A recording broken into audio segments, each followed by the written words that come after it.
என்னடி பாக்குற? சீரியல் பாக்குறேன். என்ன சீரியல் பார்த்துன்னு இருக்க? திருமதி செல்வம். திரும்ப செல்லுமா? ஏய் லூசா நீ? எப்போ அந்த நாடகம் இப்ப பாத்துன்னு இருக்க? நான் 5வது 6வது படிக்கும்போது அந்த நாடகம் இப்ப வச்சு பாத்துன்னு இருக்க. ஏன் நீ பார்த்ததே இல்லையா? அப்படி இல்ல, நான் அப்பெல்லாம் வந்து சின்ன வயசுல அவ்வளவா அதெல்லாம் பார்த்ததுல ஓடி போய் யார் வீட்டுலன்னா வந்து அந்த ஒளி மகரமே டிவி கட்செல்லாம் பார்க்க முடியும். ஆனா இப்ப வந்து ஃபுல்லா பாத்திருக்கியா? ஃபுல்லா பாத்துருக்குது. நான் 3வது வாட்டி பாக்குறேன். ஆனா எனக்கு ரொம்ப இன்ட்ரெஸ்டிங்கா இருக்கு. 3வது வாட்டி பாக்குறியா? ஏய் இது ரொம்ப நாள் போன நாடகம்டி. எத்தனை எபிசோடு? 1000 எபிசோடுக்கு மேல போயிருக்கு. இப்ப 3வது வாட்டி பாக்குறேன்ற. 1000 எபிசோடுக்கு மேல இருக்கு. ஆனா இன்ட்ரெஸ்டா இருக்கு. அதனால திருப்பி திருப்பி பாத்துட்டு இருக்கேன். இதுக்கு கேரக்டர்ஸ் அப்படி இல்ல, அதுதான். கேரக்டர்ஸ் அப்படியா? ஆமா. சரி, ஒரு கேரக்டர் பத்தி சொல்லு. எந்த அளவு நீ பாத்துன்னு பாப்போம்.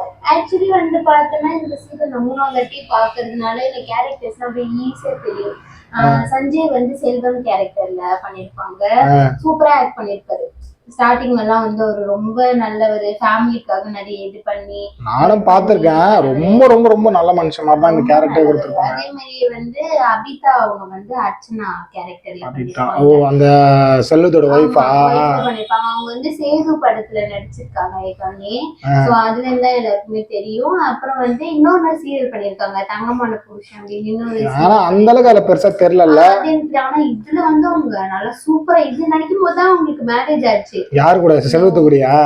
அவர் கூட இல்ல, சஞ்சுவோட வைஃப் பேரு பிரீத்தி. அவங்க வேற ஒரு சீரியல்ல நடிச்சிருக்காங்க. ஆமா. ஆனா இவங்க வந்து மேரேஜ் ஆகி செட்டில் ஆயிட்டாங்க. ஆனா சூப்பரா இருக்கும் இந்த கேரக்டர்ல வந்து. அவங்க ஸ்டார்டிங் வந்து அவங்களுக்கு ரொம்ப வருஷமா கல்யாணம் ஆகாது, மாப்பிள்ளை கிடைக்காது. சோ வீட்டுக்காகவே ஒர்க் பண்ணி வீட்டுல எல்லா வேலையும் செய்வாங்க. தம்பி தங்கச்சி அண்ணன். ரொம்ப புகழாத. நானும் பாத்திருக்கேன் இந்த நாடகத்தை. ரொம்ப ஓட்டாத. வேற வழி இல்லாம எங்க அம்மா கூட உட்காந்து போய் பார்த்து பழகிட்டு நானும் ஃபுல்லா பார்த்தேன். அதே மாதிரியே வடிவுதசி மேடம் வந்து சிவகாமி கேரக்டர்ல சூப்பரா நடிச்சிருப்பாங்க. இந்த அம்மன் படத்துல வருவாங்க அவங்க தானே? சூப்பரா நடிச்சிருப்பாங்க. அதே மாதிரியே வந்து இவங்களை விட இந்த கேரக்டர்ல பாக்கியம் கேரக்டர் அல்டிமேட்டா இருக்கும். அடிச்சு நவுத்தோம். வில்லினா தான்டா வில்லி. இப்பவும் யாருமே அவங்க கௌதமி அப்படின்னு தெரியும். பாக்கியம் ஆக்சுவலி செல்வன்ற கேரக்டர் ரொம்ப நல்லவன் காமிக்கிற கேரக்டர் இந்த பாக்கியம் கேரக்டர் தான் கேட்டா. சூப்பரா நடிச்சிருப்பாங்க. ஆக்சுவலி வந்து அவங்களுக்கு வந்து பையன் கிடையாது, வாசுவும் ராணியும் மட்டும்தான் அவங்களோட. அந்த சோம்பேறி பையனா அந்த வாசு? அவங்க பேர் டிங்கு. அவங்க பேர். அவன் படம் நடிச்சிருக்காரு. தெரியும் ரஜினி படத்துல நடிச்சிருக்காரு. ரஜினிகாந்த் படத்துல நடிச்சிருப்பாரு சின்ன பையன் கேரக்டர். அதே மாதிரி ஜப்பானில் கல்யாணம் நம்ம நடிச்சிருக்காரு கமல் படத்துல. ஆமா, ராதா மேம் கூட நடிச்சிருப்பாரு. சூப்பர் நடிச்சிருக்காரு. நல்லாதான் நடிச்சிருப்பான். இந்த நாடகத்துல நல்லாதான் நடிச்சிருப்பான். ஒரு மாதிரி சோம்பேறி, வேலைக்கே போக மாட்டான், ஓசிலியே மங்களமான நினைப்பான். அப்படியே அவங்க அப்பா மாதிரி. அவங்க அப்பா கேரக்டர் செமையா இருக்கும். அவங்க அப்பா கேரக்டர் பாத்திருக்கியா? அவங்க அப்பா ஜெயம் பேர் தெரியாது எனக்கு, பூங்காவனம் அது மட்டும் தெரியும். நல்லா வந்து நடிச்சிருப்பாரு. ஒரு அப்பா வந்து குடிப்பாரு, ஆனா வந்து உண்மையா நேர்மையா இருக்கிற கேரக்டர். ஆனா அப்பப்போ அந்த நாளைக்குல ஒரு மாதிரி ஃபன் பண்ற கேரக்டர் தான். நாளைக்கு ஒரு மாதிரி ஜாலியா கொண்டு போற கேரக்டர். அவருக்கு அண்ணனா ஒருத்தர் நடிச்சிருப்பாரு. ஆமா, பிலிப் சிவம் அவர் பேரு. அப்படியா? எனக்கு பேர்லாம் தெரியாது. ஆனா கேரக்டர் மட்டும் மைண்ட்ல இப்போ வரைக்கும் அந்த கேரக்டர்லாம் எனக்கு மைண்ட்ல நிக்குது. நானும் முடிஞ்சு ஒரு 20 வருஷம் ஆயிடுச்சு. 15 முடிஞ்சு ஒரு 20 வருஷம் ஆயிடுச்சு. ஆனா அந்த கேரக்டர் எதுவுமே நான் மறக்க மாட்டேங்குது. அது மாதிரி friend character, auto friend character வரணும். அவரோட பேர் தெரியல. அவர் மெட்டியோலில கூட நடிச்சிருப்பாருப்பா. அப்படியா? அந்த கார்மெண்ட்ஸ்ல வேலை செம்ம கேரக்டர் தெரியுமா அவரு? இதுல சூப்பரா நடிச்சிருப்பாரு. ஃப்ரெண்ட்னா அப்படிதானே ஒரு ஃப்ரெண்ட் இருப்பான். எல்லா கஷ்டத்துலயும் இவங்க வந்து 2 பேரும் எதுவுமே இல்லாம வெறும் கட்டின ட்ரெஸ்ஸோட. இந்த நாடகத்துல வில்லி யார் தெரியுமா? பாக்கிங் மட்டும் கிடையாது, அர்ச்சனாவோட அம்மாவும் தான் வில்லி. ஈகோஸ்டிக்கு ஈகோவா இருக்கும். தான் பொண்ணுகிட்டே ஒரு மாதிரி ஈகோ பார்த்து பார்த்து பார்த்து பார்த்து. இன்னொன்னு வந்து அந்த நந்தினியோட கேரக்டர் விந்தியா நடிச்சிருப்பாங்க. நந்தினின்ற கேரக்டர் யாரு? விந்தியா. அவங்க மெட்டியோலில ஸ்டார்டிங்ல தங்கச்சியா நடிச்சு அப்புறம் தான் வேற ஒருத்தவங்க மாறிட்டாங்க. அவங்க அர்ச்சனாவோட அண்ணியா ஒரு கேரக்டர். அது என்ன சொல்றது? ராகவி. அது வந்து இந்த படத்துல ரஜினி கூட நடிச்சிருக்காங்க. அந்த குட்டி குட்டி பசங்க எல்லாம் வர படம் ராஜா சின்ன ரோஜா அதுல நடிச்சிருக்காங்க. ஃபர்ஸ்ட் பொண்ணா அவங்க ராகவி. ஆனா நம்ம எல்லாருமே அந்த லேடி தான் வில்லி, அந்த லேடியோட அம்மா தான் வில்லி நினைப்ப. கிடையவே கிடையாது. அர்ச்சனாவோட அம்மாவும் அவங்கதான் வில்லி. போக போகதான் இவங்க வில்லியா. ஆனா மட்டமான வில்லிடியா. அது பண்றதெல்லாம் அவங்க வீட்டுக்காரங்க தெரிஞ்சிடும். பல அது வந்து அவங்க வீட்டுக்காரன் கூப்பிட்டு அடிப்பா. ஆமா, அவங்க வீட்டுக்காரன் நடிச்சது வந்து பிர்லா போஸ். பிர்லா போஸா? ஏன்? அவர் நிறைய படத்துல வந்து போலீஸ் கேரக்டர்ல நடிச்சிருக்காரு. பாத்திருக்கேன் நிறைய படத்துல. பிர்லா போஸ் ஏன் சொல்றாங்க?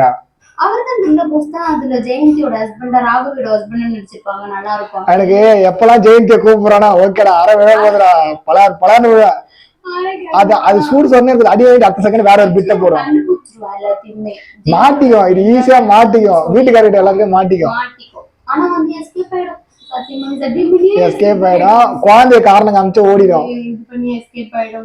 மோசமான கேரக்டர் மாதிரி இருக்கும். ஆனா கடைசியில ஆனா எனக்கு தெரிஞ்சு வில்லி அதை விட அர்ச்சனோட அம்மாவும் பாக்கியம் தான். பாக்கி வந்து தாம் பசங்களை நல்லா இருக்கணுன்றதுக்காக செல்வத்தை இது பண்ணோம். அர்ச்சனா அவங்க அம்மா வந்து ஈகோ, நான் சொல்றதுதான் கரெக்ட், நான் பிடிச்ச முயலுக்கு 3 கால்ன்ற மாதிரி ஒரு மைண்ட் செட்லயே பேசி தான் பொண்ணு வாழ்க்கை இதுவே அதுக்கே தெரியாம கெடுத்துன்னு இருக்கும். ரெண்டாவது பொண்ணுக்கு நல்ல இடமா பார்த்து கல்யாணம் பண்ணி இருந்திருக்கலாம். செரின்ற கேரக்டர் சூப்பர் கேரக்டர். அவன் அவரு 25 வருஷமா ஃபீல்ட்ல இருக்காரு. நிறைய சீரியல் நடிச்சிருக்காரு. ஆனா அந்த இதுல வந்து செம்ம கேரக்டர் அவருக்கு. நிறைய நடிச்சிருக்காரு. வெயிட்டா பேச ஒரு மாதிரி ஹை கிளாஸ் மாதிரி ஜாலியா அவருக்கு வேற சூப்பரா இருக்கும். ஆக்சுவலி அந்த நாடகத்துல பேர் சூரியமுத்தையன். ஆனா வந்து அவரை ஷெரி கால்மி ஷெரி அப்படின்னு ஆனா நல்லா நடிச்சிருப்பான். அவனுக்கும் காவியக்கும் நல்லா இருக்கும் பேரு. காவியாவோட ரியல் நேம் வந்து கவிதா. கவிதாவும் கவிதா சூப்பர் நடிச்சிருப்பாங்க. அவங்களும் டிங்கு வாசுவும் நடிக்கிறாங்க. அதான் செல்வத்தோட தம்பி. நானும் பாத்துருக்கேன், ஒரு சில கூகுள் போட்டோஸ் எல்லாம் பாத்துருக்கேன். ஆனா அவங்க இப்போ ஃபாரின்ல செட்டில் ஆயிட்டாங்க, அவ்வளவுதான் இப்போ. ஆனா வந்து எல்லா கேரக்டர்ஸுமே இதுல வந்து சூப்பரா இருக்கும்.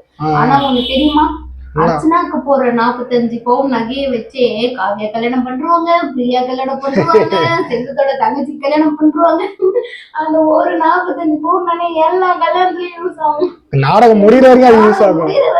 ஒரு கட்டத்துல செல்வம் எல்லாத்தையும் இழந்து ஒண்ணுமே இல்லாத மாதிரி ஆயிடுவாரு.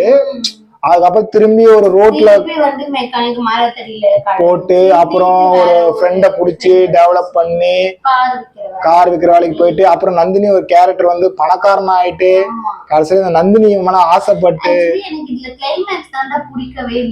எனக்கும் பிடிக்கல. இந்த நந்தினி கேரக்டர் வந்து நல்லா ஹெல்ப் பண்ணும், கொஞ்சம் மேல ஆசைப்படும். இந்த பாக்கியம் தான் உள்ள பூந்துரும். உள்ள பூந்து சொதப்பிடும்.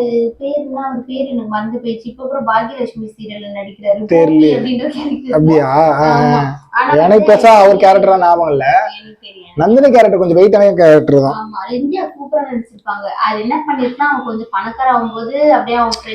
கிளைமேக்ஸ் நல்லா இல்ல. என்ன கேட்டா கிளைமேக்ஸ் இப்படி முடிச்சிருக்க கூடாது. கிளைமேக்ஸ்ல பாத்தீங்கன்னு வச்சுக்கா, ஒரு ஏழ்மையா இருந்தவன் கஷ்டப்பட்டு மேல வந்து பணக்காரன் ஆனதுக்கு அப்புறம் அப்படியே வந்து தான் ஒரு பணக்காரன் தான் எல்லாம் நினைச்சு வாழ்க்கையில திரும்பி எல்லாத்தையும் இழந்து பொண்டாட்டி புள்ள எல்லாத்தையும் இழந்து கடைசி திரும்பி மரத்தடிக்கே போயிடுவான். எனக்கு கேட்டா கிளைமேக்ஸ் அப்படி முடிச்சிருக்க கூடாதுன்னு எனக்கு ஒரு ஃபீல் இருக்கு. எனக்கு எப்படி தெரியுமா கிளைமேக்ஸ் இருந்திருக்கணும், அவன் வந்து அவன் அர்ச்சனா அவன் குழந்தை எல்லாரும் ஒன்னா சேர்ந்து அந்த வீட்டுல வந்து ஃபேமிலியா ஹாப்பியா இருக்கிற மாதிரி காமிச்சிருக்கணும். எனக்கு அதான் பிடிக்கும். நானா இருந்தா நான் டேரக்டர் தான், நான் அப்படி கொண்டு போயிருந்தேன். இவ்வளவு நாள் கஷ்டப்பட்டு அடிபட்டு இத்தனை வருஷமா உழைச்ச ஒருத்தன் பெரிய ஆள் ஆனதுக்கு அப்புறம் நந்தினி அந்த அப்ரோச் பண்ணதில்ல, அது கூட ஓகே. அப்ரோச் பண்ணதுக்கு அப்புறம் செல்வம் வந்து இல்ல நந்தினி இப்படி கிடையாது, நீ என் ஃப்ரெண்டு தான், நீ என்னோட ரொம்ப க்ளோஸ் ஃப்ரெண்டு அப்படின்னு சொல்லி நந்தினிக்கு ஒரு வாழ்க்கையை அமைச்சு கொடுத்துட்டு, ஸோ அவங்களுக்கு ஒரு 20 வருஷம் கழிச்சு நந்தினிக்கு பிறகுற பொண்ணையும் செல்வத்துக்கு ஒரு பையன் பிறந்திருந்தா 2 பேருக்கும் கல்யாணம் ஆகிற மாதிரி பண்ணி நாடகத்தை முடிச்சிருக்கணும். எனக்கு இதோட கான்செப்ட் என்ன, எவ்வளவு கீழே இருந்து ஒருத்தன் மேல வந்து பணக்காரன் ஆனாலும் தான் வந்த பாதையை மறக்காம ஒருத்தன் வாழ்க்கைய கரெக்டா கொண்டு போயிட்டான். அப்படி இருந்திருந்தா, அப்படி கிளைமேக்ஸ் இருந்திருந்தா எல்லாருக்குமே ஒரு இன்ஸ்பிரேஷன் கேரக்டராகவே இருந்திருக்கும் செல்வம் கேரக்டர். ஒருத்தன் உழைச்ச கஷ்டப்பட்டு உண்மையா பொய் சொல்லாம உண்மையா ஒருத்தர் இருந்து உழைச்சி முன்னேறி வந்தாலும் அவனோட வந்த பாதையை மறக்காம அவன் வாழ்க்கையை வாழ்றான். ஸோ இப்படி இருந்தா நம்மளும் பெரிய ஆகும்ட்டு எல்லாருக்கும் ஒரு இன்ஸ்பிரேஷனா இருந்திருக்கும் அந்த ஸ்டோரி. இப்படிதான் பண்ணியிருப்பேன். பட் ஆனா இவனுக்கு கொண்டு போயிட்டு அவன் பணக்காரனே புத்தி மாறிச்சு, அப்பாட்டி வச்சுக்கிட்டான், துரத்துட்டான், குழந்தைய அமைச்சிருவான், பணம் அவன் குடிக்கவே நான் கடைசியில அவங்க அப்பாவை திட்டுவான், ஏப்பா குடிக்க, கடைசியில அவன் குடிக்க ஆரம்பிச்சிருவான். அவன் வந்து ரொம்ப கடைசியில அவன் தம்பி திரும்பிடுவான். பாசு நல்லவனா ஆயிடுவான். அவன் வேலைக்கு திரும்பி அவர் வந்து ஒயின் ஷாப் வச்சிருவாரு, நந்தினி தான் வச்சு கொடுப்பாங்க. இந்த பாக்கியும் நந்தினியும் சேர்ந்துதான் கூடி பேசி. ஆனா உண்மை என்னன்னா, நான் இருந்ததுன்னா சத்தியமா நான் இப்படிதான் கிளைமேக்ஸை கொண்டு போயிருவேன். சூப்பரா இருந்தது எல்லாருக்கும். அந்த செல்வம் கேரக்டர் எல்லாருக்கும் ஒரு இன்ஸ்பிரேஷன் கேரக்டராக இருந்தோம். உழைச்சா ஒருத்தன் முன்னேறிடலாம், அவனை மந்த பாதையை மாத்திருக்கலாம். இப்ப என்ன தெரியுமா ஆயிடுச்சு இந்த சீரியல்ல, பாரு ஒரு பணம் ஒருத்தர் எப்படிலாம் மாத்தும், ஒரு பொண்ணு நினைச்சா எப்படிலாம். எனக்கு தெரிஞ்ச அந்த கிளைமேக்ஸ் வேற ஒரு சீரியலுக்கு வச்சிருக்கலாமோ, இது செட் ஆகல. எண்டிங் வரையும் கஷ்டப்படுற ஒரே கேரக்டர் அர்ச்சனா மட்டும்தான். கடைசி அதுக்கு ஒரு வாழ்க்கை அமைஞ்சிரும், ஆனா வாழ்க்கை மாதிரி அமையாது. வேணாம் அப்படின்னு சொல்லிட்டு இது பண்ணிட்டு நான் கருணகுமார் கூட இருந்துட்டு அப்படி நிறைய கேரக்டர்ஸ் இனிமே தான். நான் இப்பதான் 300 கருணகுமார்ன்ற ஒரு அனாதாசனம் மாதிரி வச்சு நேரத்துல அதுல போயிட்டு கொஞ்சம் கால் தாங்கி தாங்கி இருப்பா. அந்த அனாதாசனத்துலயே தான் இருப்பா. நிறைய நடக்கும். கிளைமேக்ஸ் தான் சொதப்பிடானுங்க. அவங்க அப்பா இருந்துருவாரு. கிளைமேக்ஸ் நான் சொல்ற மாதிரி வச்சிருந்தா சீரியஸா நல்லா இருந்திருக்கும். சீரியஸா நல்லா இருந்திருக்கும். ஒருத்தனுக்கு வந்து ஒரு இன்ஸ்பிரேஷனா இருந்திருக்கும் அந்த நாடகமே. அது நம்ம தெரியல. ஆனா போர் அடிக்கிறதுக்கு இது கொஞ்சம் ஜாலியா இருக்குது. கேரக்டர் டெவலப்மெண்ட் எல்லாத்துக்குமே நல்லா இருக்கும். எல்லாம் எப்படி மண்டையை பிடிச்சி அடிச்சுக்கிறாங்க, பாக்கி என்னெல்லாம் பண்ணுது அப்படின்னு பாக்கிறதுக்கு பொழுதுபோக்கு நல்லா இருக்கு சீரியல். நல்லா இருக்கு. எனக்கு இந்த சீரியலும் வந்து பிடிக்கும். மெட்டி ஒளி பிடிக்கும். இன்னும் 2-3 சீரியல் எனக்கு ரொம்ப பிடிக்கும். நான் அது நெக்ஸ்ட் நான் அடுத்தடுத்த வீடியோ சொல்ல போறியா? அப்ப இது வந்து ஒரு மாதிரி யூனிவர்ஸ் மாதிரி போகுது. சீரியல் பார்த்தா ஸ்டோரி சொல்ற ரிவ்யூ சொல்ற யூனிவர்ஸா? எனக்கு நிறைய சீரியல் பிடிக்கும். எனக்கு நான் வந்து பாக்குறது சொல்றேன். உங்க எல்லாருக்கும் என்ன சீரியல் பிடிக்கும் அப்படின்னு நீங்க கமெண்ட்ல சொல்லுங்க. நெக்ஸ்ட் என்ன சீரியல் பத்தி பேசலாம் அப்படின்றதையும் நீங்க கமெண்ட்ல சொல்லுங்க. கிளைமேக்ஸ் எப்படி இருக்கும்? நான் சொன்னது ஓகேவான்னு கேட்டுரு. அப்படி நான் சொன்ன கிளைமேக்ஸ் நல்லா இருக்கு. எங்க ஹஸ்பண்ட் சொன்ன மாதிரி இருக்கு கிளைமேக்ஸ் ஓகேவா, இல்ல நான் சொன்ன மாதிரி அவ வந்து பெரியவளானதோட அப்படியே நிறுத்தி இருக்கலாமா அப்படின்றதையும் நீங்க சொல்லுங்க. இல்லனா ஆல்ரெடி வச்ச சீரியலே ஆல்ரெடி வச்ச கிளைமேக்ஸ் ஓகேவா எப்படி இருக்கு, உங்களுக்கு அது பிடிச்சிருக்கா இல்லையான்றது உங்க ஆப்ஷன் என்னவோ அதை நீங்க நம்ம சேனல்ல சொல்லுங்க. அண்ட் இன்னொரு அடுத்த வீடியோல நம்ம பார்க்கலாம். பை. நம்ம சேனலை லைக் பண்ணிக்கோங்க, ஷேர் பண்ணிக்கோங்க, சப்ஸ்கிரைப். பை.